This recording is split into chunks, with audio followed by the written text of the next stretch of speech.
Mr. Don Wee. Mr. Speaker, sir, as my speech touches on carbon tax, yes, carbon tax, and green financing, I declare that I'm working with a bank and a council member of the Institute of Singapore Chartered Accountants. The carbon tax is widely recognized as the most effective way to reduce emissions. Currently, Singapore's carbon tax of $5 per tonne of greenhouse gas emissions is levied only on key facilities, as mentioned by SMTO, whose annual emissions are more than 25 tons of carbon dioxide. These facilities contribute to 80% of Singapore's emissions.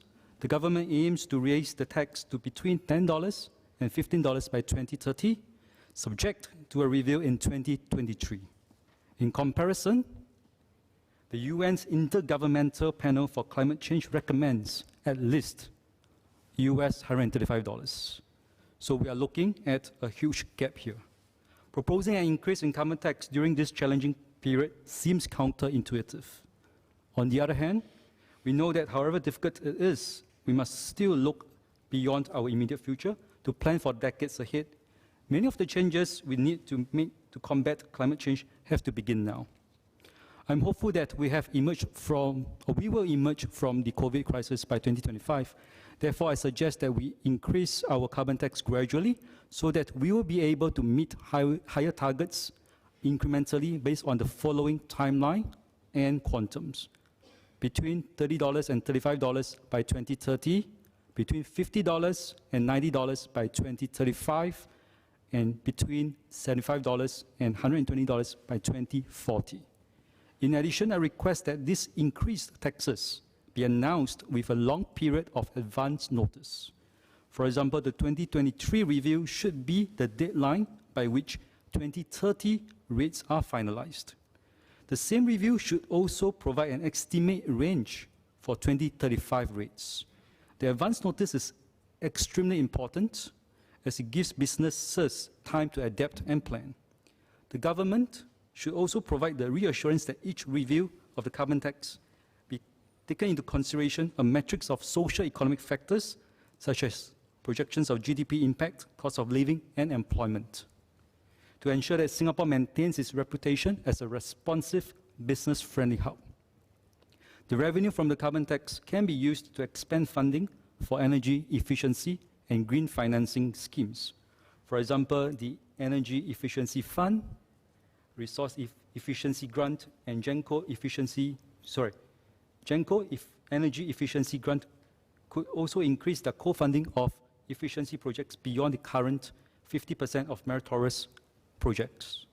Similar efficiency grants should also be extended to other industries, such as transportation and agriculture, progressively in future, to ensure that carbon abatement is an economy-wide project.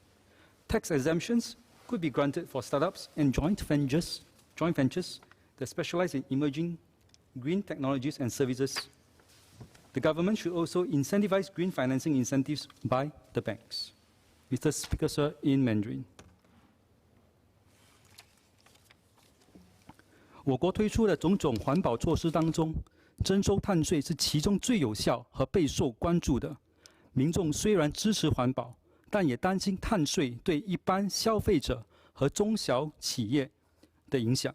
我认为增加碳税虽然会造成水电费的增加，不过幅度还是我国可以接受的。水电费通常只占一般企业的费用的小部分，毕竟租金、工资和器材的价格占的比例比较大。我国政府必须做到的是确保我国中小企业公司和低收入家庭得到适当的回扣和津贴，就如我国政府一如既往的以归拉比就是多层次的方式来帮助弱势家庭。政府征收的碳税可拨出用来补贴本地企业和弱势家庭的水电费，让他们不至于受到影响。目前5元的碳税表示一户人家的水电费将增加1%。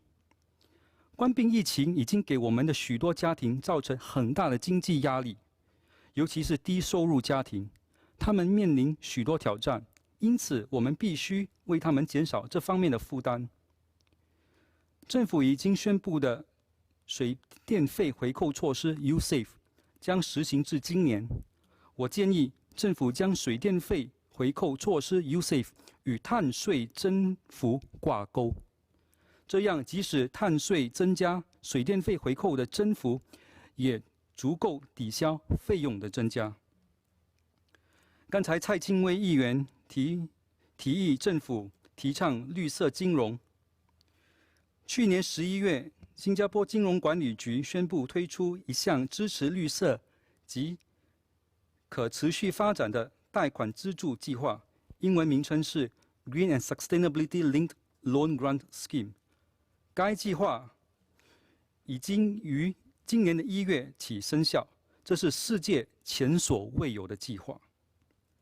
它将支持各种规模想获得绿色和可持续融资的企业，计划支付公司必须支付的聘请独立服务提供商、验证绿色和可持续性证书的费用。计划也鼓励银行制定绿色和可持续性挂钩的贷款框架，使中小型企业更容易获得这种融资。如林之卫副教授刚才引用了老子的一句名言：“千里之外，始于足下。”让我也引用老子的另一句名言：“天下难事，必作于易；天下大事，必作于细。”如刚才傅海燕部长所提到的，政府早在1967年的时候已经踏出了第一步。总结，我在此支持动议，谢谢。